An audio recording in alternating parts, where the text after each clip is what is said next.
we got Cousin Dylan's 2001 Dodge Dakota here today. Also, it's cold as hell down here in Texas. It's like in the 40s. So if you hear that heater, I'm sorry, but I can't work without it. So hopefully you can bear through with it. Well, we're gonna make a few videos tonight. We're gonna start off with the front struts on this sucker. This is extremely easy. You're gonna wanna get it up in the air, get your tire off, get it supported, right? And then the coil spring is captured between the control arms, separate from the strut assembly. So what we're gonna do is we're gonna start off the top part up here. You're gonna be able to hold this with a 10mm wrench, and this is a 19mm. So I'm gonna grab a ratchet wrench and a 10mm, and then we're gonna go ahead and take this off.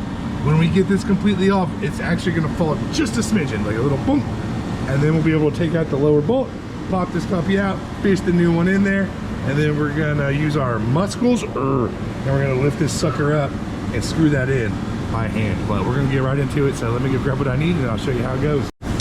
This is a good time to also mention I will have a link up here in the video and in the description below for some new struts and shocks on Amazon. So if you'd like to order that, that really helps us out. And they'll be better quality than the ones we're putting on today, because these are just some Master Pro O'Reilly's ones he picked up. But yeah, links up at the top and in the description below. Let's get to it. I actually lied to you at the start there. It is an 8mm, so you can hold the top of the stud up here. You will find the flats, and it holds an 8mm just like that. Splice it in where it matters, but when you raise it up, make sure you raise it on the frame and let the suspension be in full droop. Otherwise it's going to be way more harder. If you are up north or anywhere where there is rust like the coastline, you might want to clean these threads as best you can, because it might be a booger to get it off. But in my case, this is a Texas truck, it's pretty dang easy. So I'm going to wrench that off, and then I'll try and roll the video so you can see how much it just clunks a little bit whenever it falls, just so that way you know what to expect and it doesn't startle you.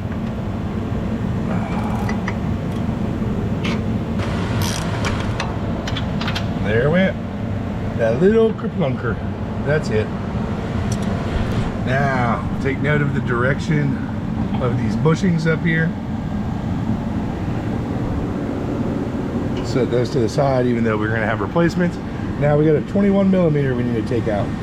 All right, so these lower ones have a tendency of being a little gummed up, so I like to start off by putting a ratchet on it and just making sure I get it going with a ratchet. You hear that? I mean, that's pretty grimy.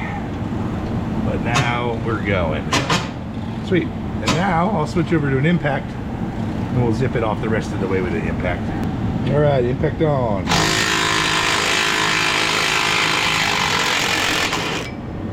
There is our flange nut. Now we're gonna just slide that puppy on out of there. It's nice and loosey-goosey, just comes right on out of there. All right, here we are with the new one. So we're gonna put our washer on. We are going to put our rubber on, just like that. Now we're gonna slide it up in the hole.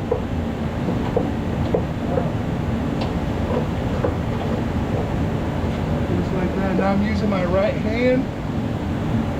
Kind of hold it in place from the top while I push that bolt through, just like that. Now we're going to hold this on the back side and finger start it,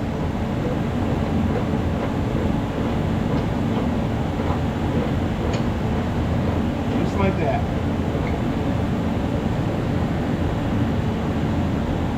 Once it's finger started, we will snug it up with the impact. All right, we're gonna go ahead and get the nut going on the top, but the torque spec for this lower one is 28 Newton meters. And I'll come back and do that after the fact. But for now, we're gonna go ahead and get the rubber washer and nut going on the top. All right, so we got our assistant here. If you don't have an assistant, right, then you can put a jack if you're low to the ground under the control arm to lift it back up. Or if you're on the lift, raise it up, put a jack stand under. But it's easy enough to just lift it and have somebody start the nut. So one of us will lift up underneath this, the other one will start the nut. Back out, I'm getting old. Oh, here we go. Arm under. Oh, I sprained myself. You're gonna hurt my back. Hurt my back. Oh yeah, that'll do. All right. Ah, leverage, baby. Started. Owie.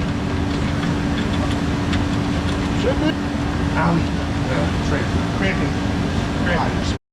I'm old, bro. Alright, he's stronger than me. He's stronger than me. Getting old sucks. Little shit. Alright, there we go. So we got it started. I'm gonna put the impact on it and zip it down just a little bit. You know the funniest part is, this is a rotors on the calipers that they overflipped him one rotation. Yeah. Golly, dude. Perfect. Dylan.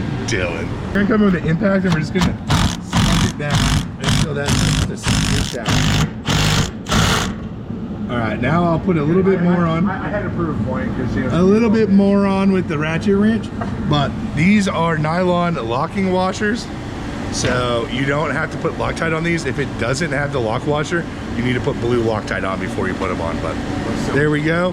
We're gonna go ahead and torque that bottom one and then snug that up just a little bit more, but that is all there is to it. So if that video helped you out, hit that thumbs up button and subscribe if you want to see more.